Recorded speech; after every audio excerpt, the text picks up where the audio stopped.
Salud. Two troubled, lonely souls are drawn to each other. He was so polite and thoughtful. It gave me a sense of I could trust him.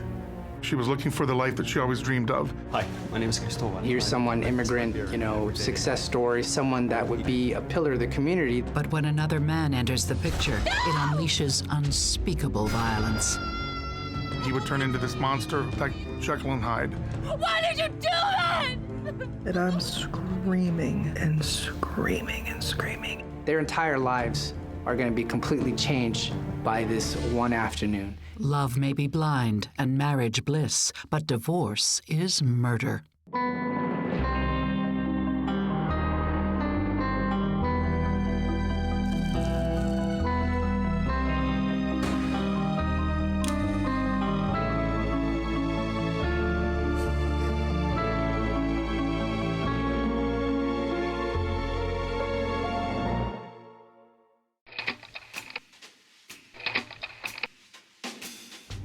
Jennifer Winter is a troubled teenager who's growing up on the wrong side of the tracks. She's working in a shoe store to pay her way through high school.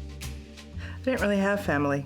I did live with my mother, but she ran away with a man she met that was traveling from Australia and left me and my sisters. It was very bad. I don't feel sorry for myself at all. What doesn't kill you makes you stronger. Jennifer had a very tough childhood. She was on her own. This was someone that had to grow up very, very quickly, and I think lacked that stability in her life. Jennifer is only 15 when Cristobal Palacio strolls in one afternoon. An immigrant from Nicaragua, he's 6 years older and working in finance.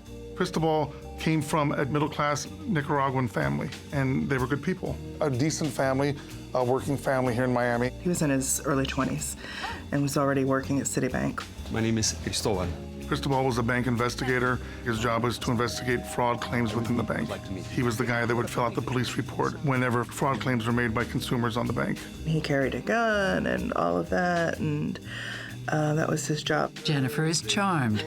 Cristobal is unlike any man she's ever met in her tough Miami neighborhood. He was so polite and thoughtful. It gave me a sense of I could trust him. Here's someone, immigrant, success story, someone that would be a pillar of the community. They're both lonely and in need of a friend. And we were talking, and he said, "Would you like to go to dinner?" And I'm like, "Not on a date. I'm not interested in that." No. Just, come hang out. We'll just hang out. I'm like, okay. I have to admit that at first I didn't really like you. Sorry. He was a good friend. He took me out all the time. He liked to hang out. He liked to go places and do things. He made it very clear that he had feelings for me and I was not attracted to him at all. I emotionally didn't want to be with anyone. Well, thank you. This is really nice. He said it was okay. He understood and he just wanted to be friends and that was fine. Anyway, thank you for accepting. I really appreciate it. Never put a hand on me. Never tried to kiss me. Never was, in the Latin culture, as they would say, disrespectful. He understood that I had been through something very traumatic and seemed okay with it. In fact, Jennifer is recovering from an incident that left her deeply scarred. I was 14 or 15. I had been raped.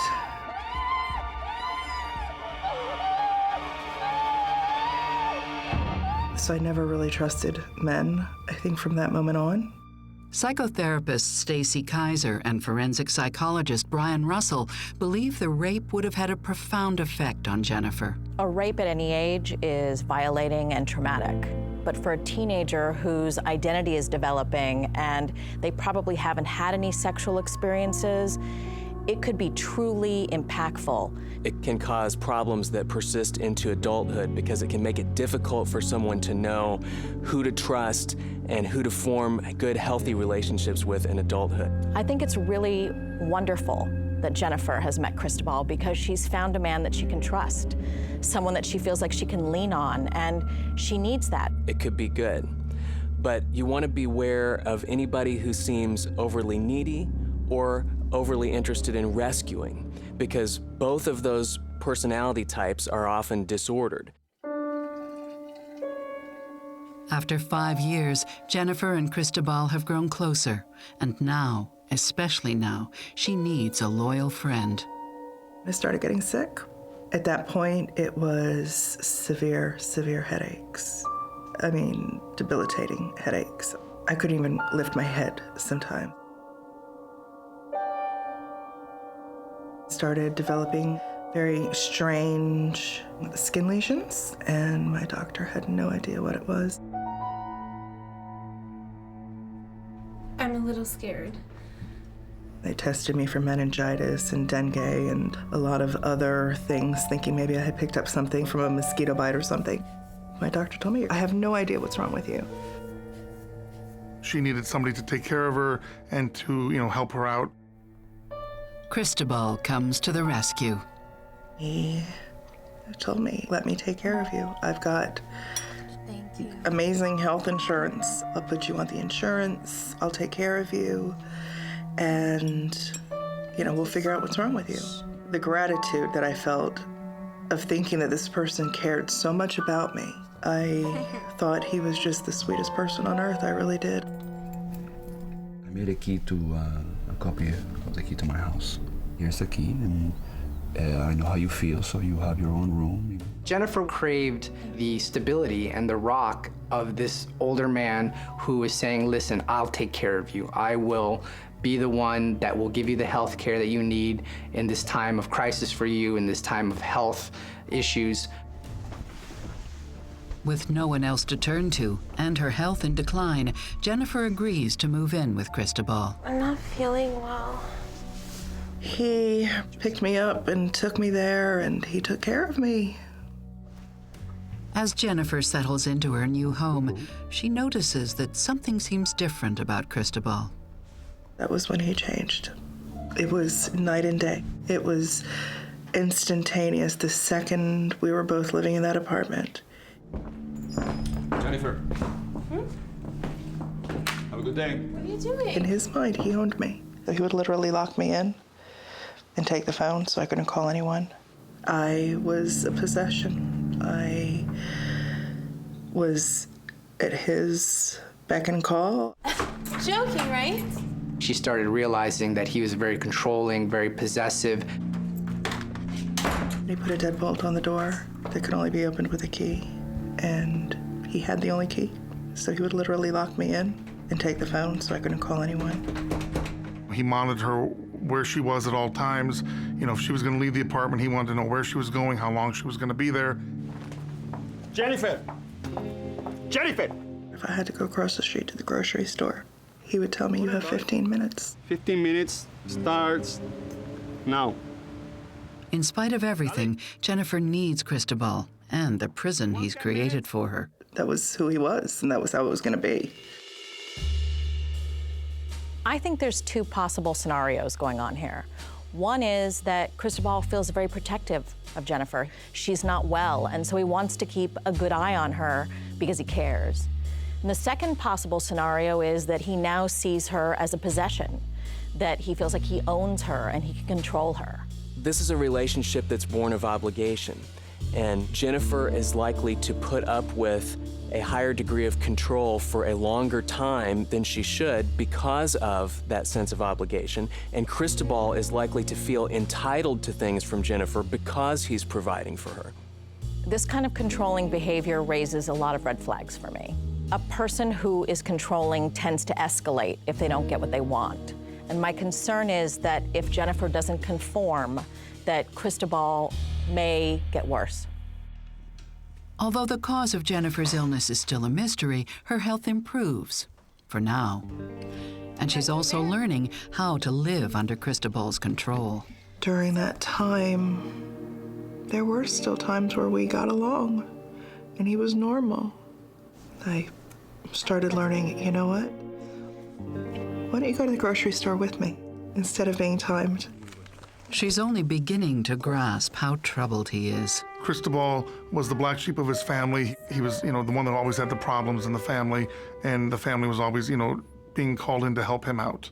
His father was very abusive towards his mother. I know that. She told me that. Here you go.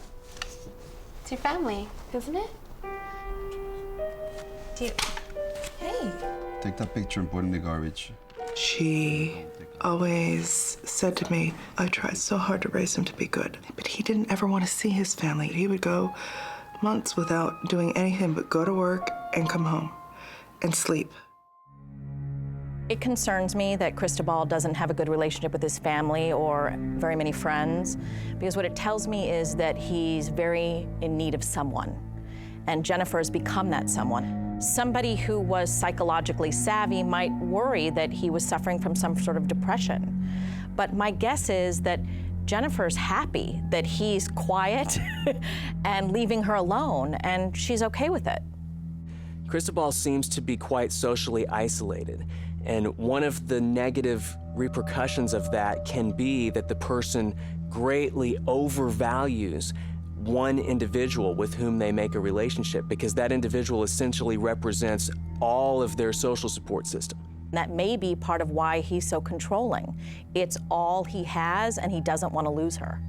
I can't take this anymore. Almost a year after Jennifer moves in, her health takes a turn for the worse. But Cristobal hasn't kept his promise to put her on his insurance. Okay.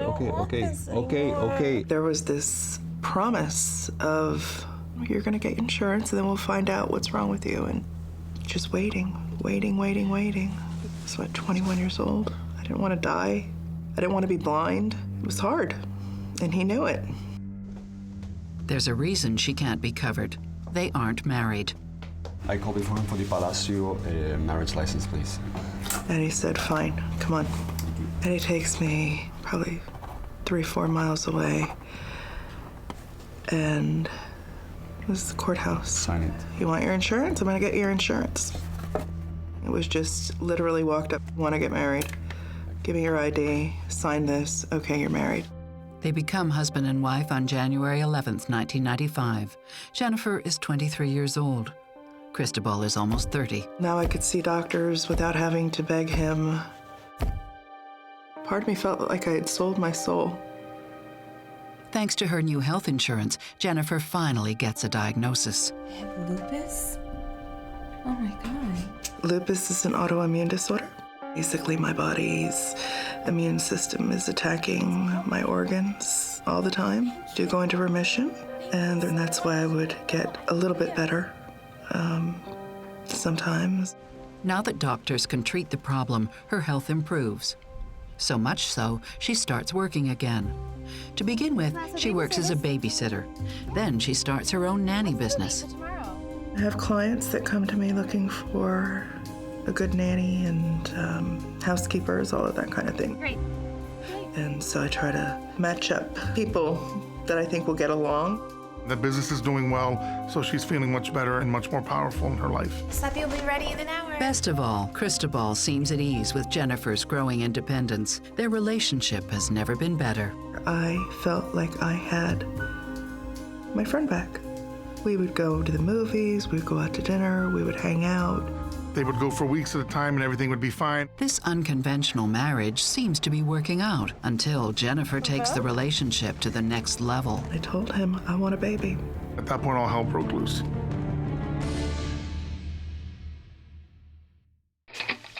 Jennifer Winter and Cristobal Palacio get married so that she can be covered by his health insurance. And their relationship is improving. But there's still something missing in Jennifer's life. I told him I want a baby. There's just one problem. Their relationship is still platonic. Of course, he wanted to have a normal married life to some extent because I had been through the rape. I didn't want that, and I told him I didn't want that. Cristobal agrees to Jennifer's wishes. They conceive in vitro. Finally got pregnant with him in 2000. But with the arrival of twins, their marriage takes a turn for the worse.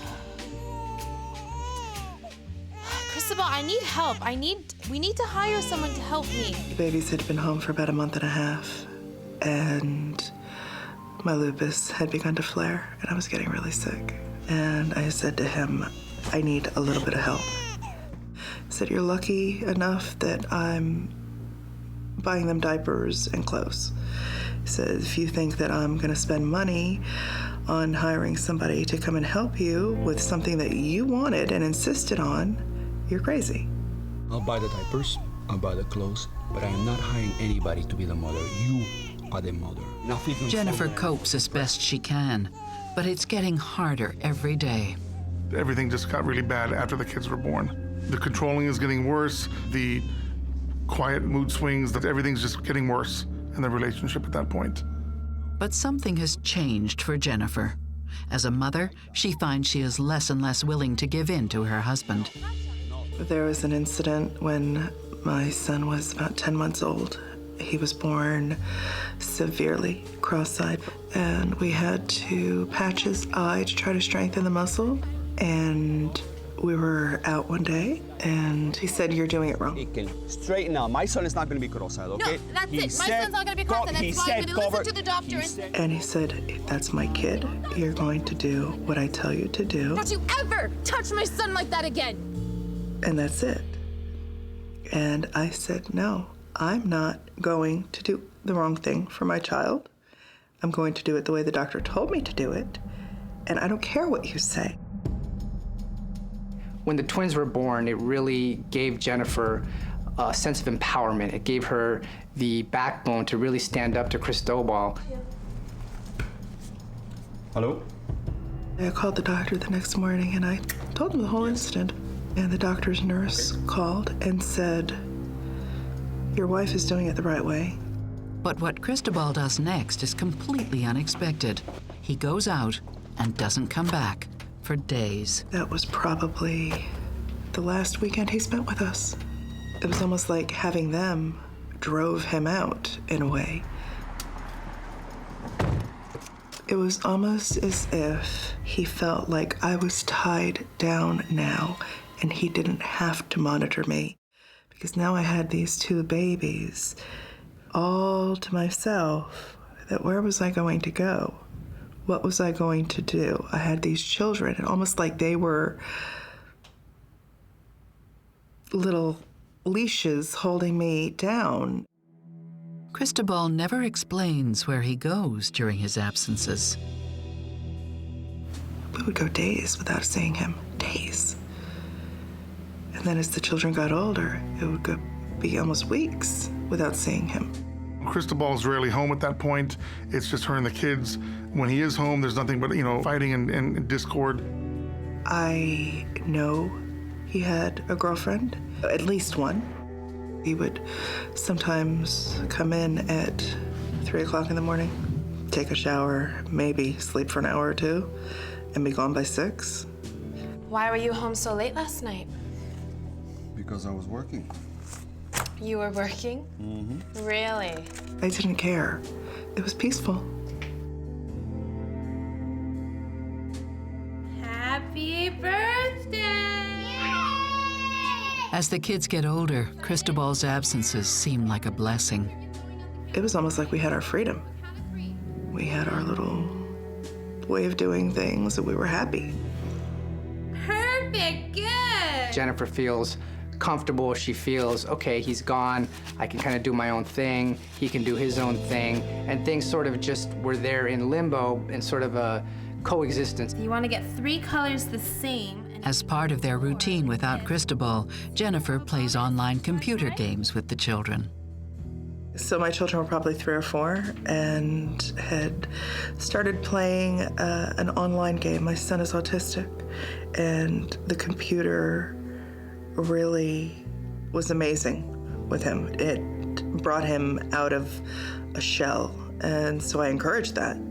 And my children wanted to play it, and they wanted me to help them. Hey kids, do you want to go Through the game, Jennifer meets another parent, a British web designer and single father named Paul Winter. Paul was a computer geek. He was an easygoing guy. He had a good sense of humor. He's in England. He's got a son. In the beginning, it wasn't a romantic thing at all between us. I didn't even find him attractive. He sent me a picture of him and his son, and I was not attracted to him at all. We started talking. I happened to mention to him that my favorite singer was Alison Moyet. Okay, what about this one? What about this one? My all-time favorite band. Yes, I do. And he said something very sarcastic, and I laughed and thought it was really funny, and he says nobody else would have gotten that on here. So it just kind of turned out that we had a lot of things in common. We like the same music, we like the same books. Thinking about doing some traveling. They really hit it off. I think they just really clicked online. I'm not lying. He made me laugh. Just that dry English humor. He was a member of Mensa. He had an IQ of 154. He literally was a genius. He could look at things and instantly see something that another person may never see. It was just instant with him. That to me was incredibly hot. He got Skype, and I gave him my phone number, and he would call me sometimes and would just talk about things. Jennifer is finally in a state of calm in her life. She's raising her children, Cristobal's not around, and it's almost like she can relax. And this gives her an opportunity to get to know herself, to really think about what she wants and needs. The fact that Jennifer is starting a new relationship online while still in her marriage with Cristobal is never a good idea. The solution to an unhappy marriage is never to go out and bring a third party into it. I think Jennifer's repeating a cycle with Paul. She's out there needing something and finding a man who can't wait to fill that need. I don't agree. I think Paul is filling a hole for Jennifer. I think he's solving her problems. It's somebody that she feels connected with. It's something she's never had before. And I'm stuck here, and I got 2 kids with him. As their friendship deepens, Jennifer opens up to Paul. I confided in him. He knew it was bad. He knew that I was always alone. Though Cristobal doesn't know about Paul, he can sense something's going on. Have a good day. He starts to spend more time at home, where he can keep an eye on his wife. Finally, Jennifer comes to a decision. She wants to end her marriage to Cristobal. She's got somebody now that is, for the first time in her life, giving her confidence, treating her well. You know, he treats her wonderfully and says great things to her and compliments her, and she loves it. I told him I found an apartment. I was leaving. At first, he flew into a rage, and then all of a sudden, you know what? Just go. Just go. It's fine. Cristobal's reaction to Jennifer's announcement that she's leaving is a little bit surprising because he's been quite controlling throughout the course of the marriage, and he seems to sort of give up rather easily. The fact that Cristobal was so willing to let Jennifer go tells me how much distance there was between them. They haven't really been spending much time together. They now have children, and I think he's sort of exasperated and given up. I think it's highly likely that Cristobal felt used and betrayed, as if she had taken away from him something which he had earned by providing for her for all of those years. Let's go. Let's go, kids. Come on. 1 month later, Jennifer files for divorce. Cristobal doesn't take it well. Let's get in the car. You're not gonna win this. But while Jennifer's marriage with Cristobal is coming to an end, her relationship with Paul is entering a new phase.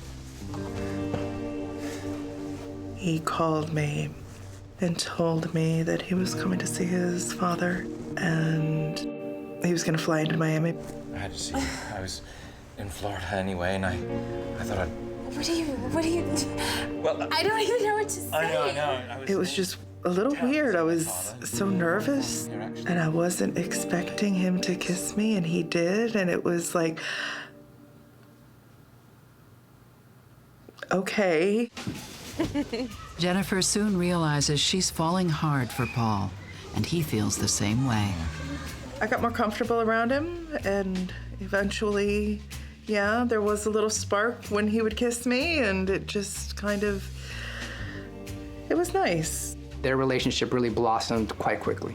She really considered him the rock and the love of her life. He went to go see his father, and then he came back to Miami, and he was supposed to get on a plane. And he said to me, I don't want to leave. I love you, and I don't want to leave. I want to stay for a while. And I said, okay. I really can't imagine it without you anymore, and I don't want to go. Then don't. He was only going to stay a couple of weeks, and he stayed a couple of months. That he decided that he's going to go move over here and be with her full time. Paul moves in and helps Jennifer run her nanny and housekeeping agency. She can't wait for her divorce to come through so she can make her relationship with Paul official. Paul was at this point illegal in this country. He had overstayed his visa. And the only way you can correct that is to get married and put in the appropriate paperwork. Finally, Jennifer and Cristobal's divorce is finalized. Their marriage was over. She told me that she and her husband pretty much didn't have much of a relationship for about 6 years. 3 days after Jennifer's divorce becomes final, she marries Paul Winter. They don't have time or money for a ceremony. We were married on Friday by my divorce lawyer because we thought that was kind of funny to have a divorce lawyer marry us. The two of them came in, we talked, and I married them by signing off as a notary. We loved each other very much and wanted to be married. And I wanted to have that, see what that was like to have someone that respected me and trusted me. And it was good. But Jennifer's problems with her ex, Cristobal, are far from over. In fact, they are only just beginning. Is constantly threatening me. This guy won't go away, and he's hell-bent on making problems.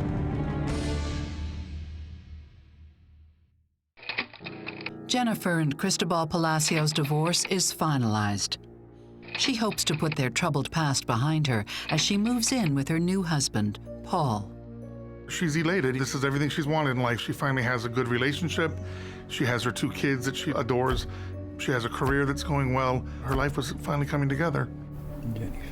But there's one dark spot in Jennifer's life, the tense relationship with her paranoid ex-husband. Cristobal at this point is not happy because she's found somebody new, and she's also gotten away from him. Cristobal was convinced that Jennifer and Paul had it out for him. He's just trying to move on with his life, and they just won't let him go.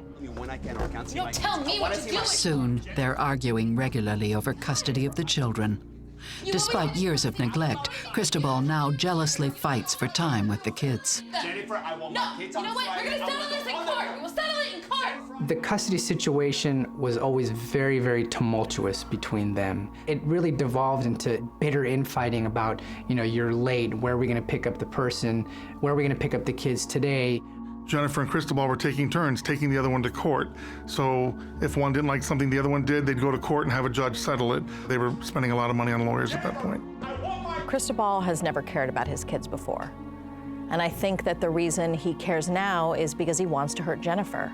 He knows that she is so connected to those children that if he can get them, it will cause her pain. It's pretty typical for a couple's relationship to get worse when there's a custody battle involved. So the fact that Cristobal and Jennifer are getting angrier and angrier with each other doesn't surprise me at all. As the couple's arguments escalate, Jennifer's new husband, Paul, is pulled into the fray. Paul just didn't like the way Cristobal would treat them when he came over there to get the kids. He would upset Jennifer, he'd pick a fight with her, and then he would ridicule her and scream at her and yell at her and all that kind of thing, and Paul didn't like that. He's trying to be her rescuer, he's trying to be her hero. It makes me nervous that Paul is in the middle of this relationship between Jennifer and Cristobal. Cristobal's run-ins with Paul become more heated, to the point where he makes a complaint to the police. Cristobal's saying that there were some situations between he and Paul that things got out of hand. Paul pulled out a gun and fate pointed it towards Cristobal and kind of threatened him. New husband of my ex-wife is a Cristobal claimed that Paul was threatening him physically, saying he was going to beat him up, that he was going to kill him, that he was going to harm him in many ways. He made numerous phone calls to the police that we were following him and stalking him. The tensions between Cristobal, Jennifer, and Paul reach a boiling point, and now the conflict draws in the children as well. Cristobal found some kind of a mark on one of the children. He develops this idea that Paul is somehow abusing the children. She's had someone move into her Cristobal even files a complaint with Florida's Department of Children and Families. Based on these allegations of abuse, the department did open up an investigation. No, he hit you here. Here, see? Did he hit you there? Yeah. See the bruise? You see that? Paul was accused of child abuse 13 times in less than 2 years. Paul at this point is, he's upset. I mean, this guy won't go away, and he's, hell-bent on making problems for Paul and Jennifer. New husband, Paul abusing the children. Filed by the father 5 days after the alleged assault.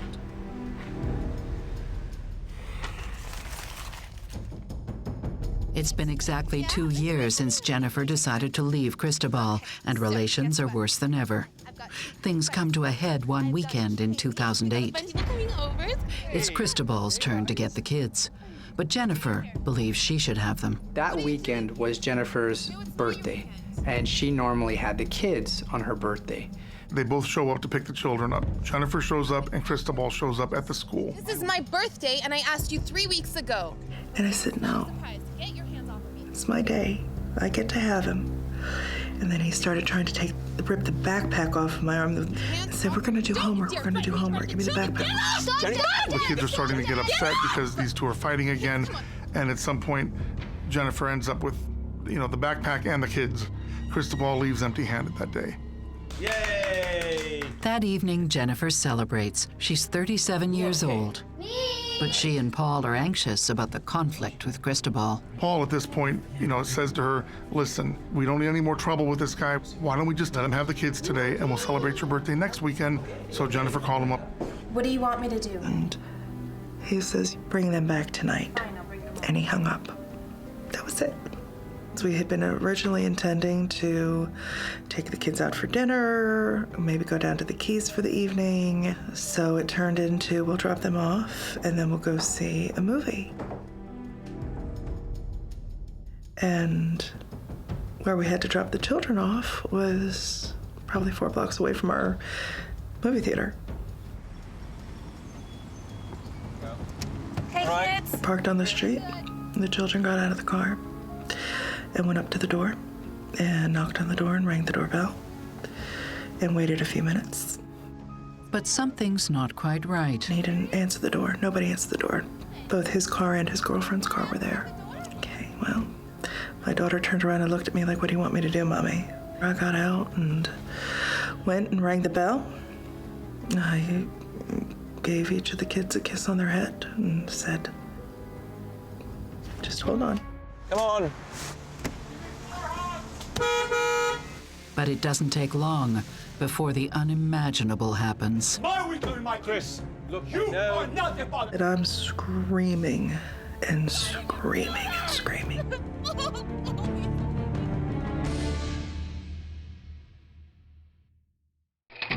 It's Jennifer Winter's birthday. She and her ex, Cristobal Palacio, are arguing bitterly over the children. At the urging of her new husband, Paul, they try to drop off the kids at Cristobal's. But no one's answering the door. They're on the verge of giving up and going home. Cristobal can't hear them. He's in the backyard. He hears just unrelenting honking in a very, very rude and aggressive type way, just honking and honking and honking. Jennifer can't understand why Cristobal isn't coming to the door. She decides to give up. Grabbed my son's hand and got back in the car. And we were getting ready to leave. The next thing you know, they see Cristobal appear in the doorway. I could hear him screaming, cursing, just cursing and screaming from his door. And Paul said, He's the one who told us to come here and drop them off. What is wrong with him? Kidding me? I'll be right back. Everything all right? I'll be right back. Get out! He was annoyed. Like, we brought the kids over, and we've been sitting here for 10 minutes knocking on the door. He walks around the front of the van, and he yells up to Cristobal, "What are you doing? You know, why are you doing this?" You are not the father. We called. You are not the father. He sees Paul coming at him aggressively. Oh, really? Yes. He saw him reaching for something like in his waistband.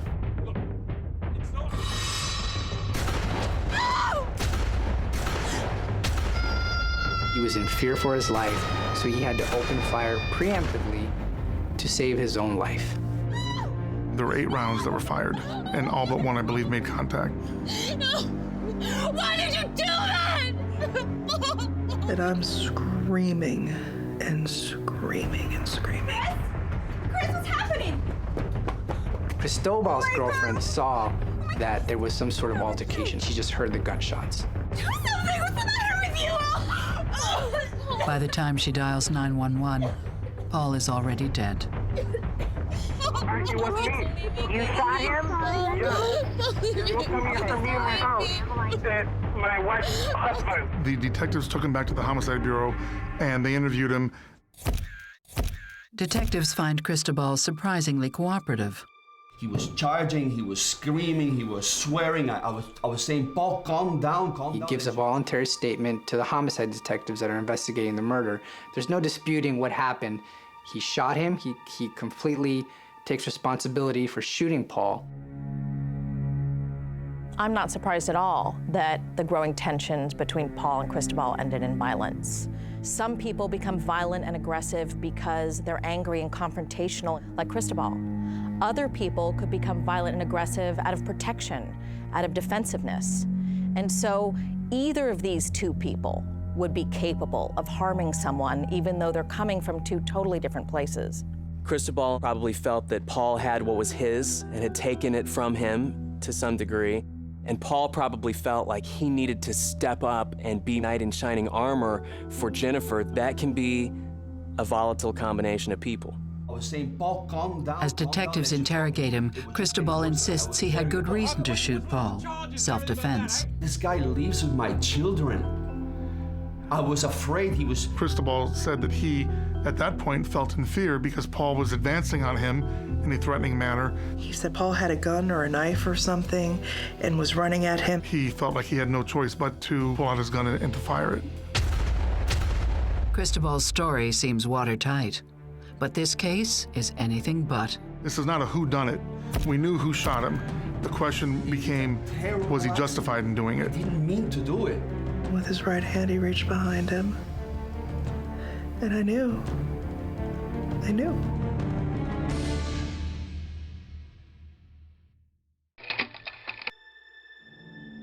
Cristobal Palacio says he was justified in shooting Jennifer's new husband, claiming that Paul was about to pull a gun on him. But his story starts to fall apart when police examine the crime scene and find no trace of the weapon that Paul was supposedly carrying.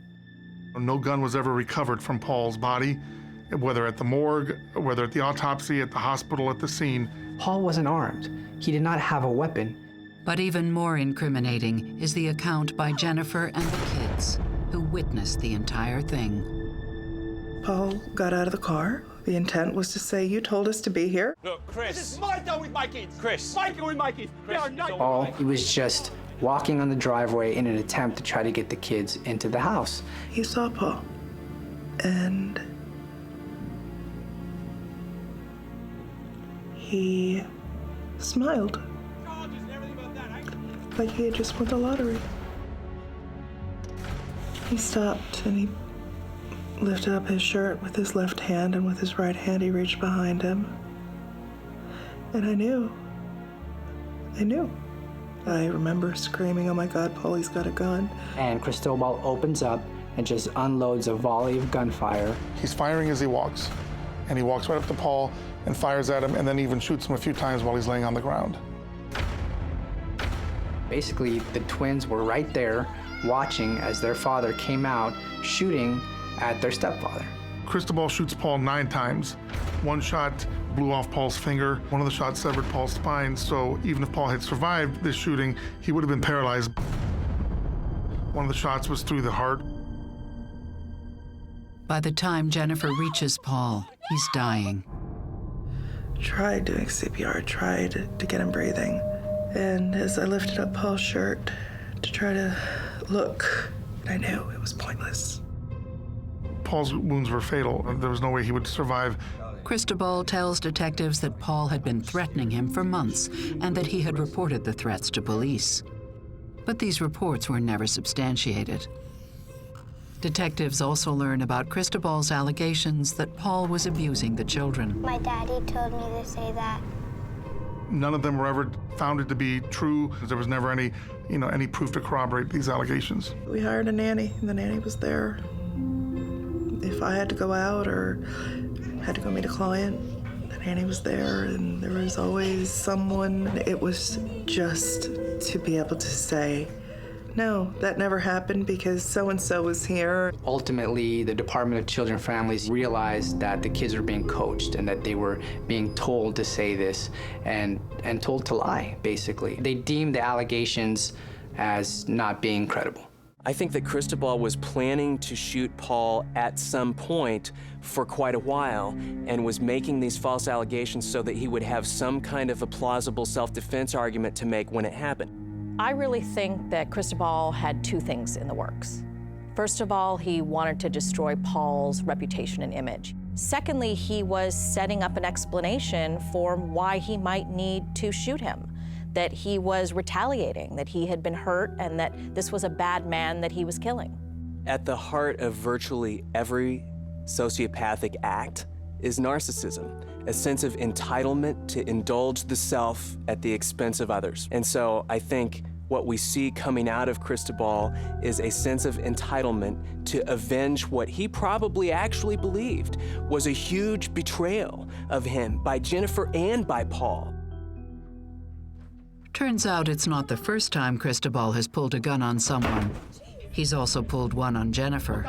It happened years before, when Jennifer took too long at the grocery store. The store was crazy busy. It was so crowded. And I got back and I opened the door and started to say something like, oh my gosh, it's crazy in there. You should have seen it.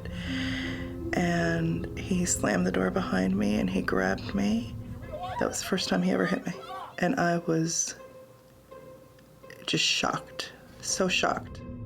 I remember just staring at him and I'm crying. And he's just saying, I told you, you had 15 minutes. Next time you're gonna listen to me, aren't you? It became a very terrible relationship. There was a lot of emotional violence as well as physical abuse. So I called my best friend Lily and I said, he left the door unlocked. I need you to come get me. Cristobal quickly figured out that Jennifer was hiding at Lily's. Went to her house, and sure enough, there I was.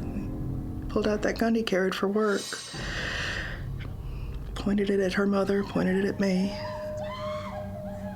Dragged me out by my hair. From then on, said, you know what, I can't put anybody else in this situation. I used to go into the bedroom that I shared with the children, and I would lock the door. But I think I had become complacent because he hadn't ever really been around much anymore. And I left the door unlocked. And I woke up one morning and my daughter wasn't there. And my heart started pounding. And I just knew something was wrong. And I went out in the living room. I'm gonna kill them. And he was sitting on the couch. And she was next to him. And he saw me and he smiled. And he had the gun in his hand. I know you're thinking of leaving me. And if you do, I'm gonna kill them both. And if you do, I'm gonna make sure that you watch each one of them die. And you're gonna watch them both die before I kill you. Jennifer believes Cristobal had been planning Paul's murder since the day she left him. Come on, kids, come on, let's get in the car. It was the revenge that he wanted. That's all that it meant. Cristobal goes on trial, and he himself is the star witness. He was running at me, and he looked like he was coming with a gun. I shot him. His knee buckled, and he went down to the ground. He testified fairly well for a defendant. He got emotional, he cried, and all the right points. He definitely portrayed himself as the victim in this whole scenario. Cristobal tries to paint Paul as the aggressor. If my husband wasn't dead, it would be laughable. Really. Paul was the most gentle person you would ever in your life meet. He didn't fit the profile of the menacing, angry man who had a vendetta against the ex-husband. That wasn't him at all. Cristobal argues that under Florida's controversial Stand Your Ground law, he was entitled to protect himself against Paul. This was not an easy case for the prosecution, and here's why. Cristobal was at home. He cooperated completely. Who's to say that he didn't fear for his life? Who's to say that he did not feel threatened at his own property? In the end, the jury comes back with a conviction, but on a lesser charge of second-degree murder. The verdict itself was a slap in the face.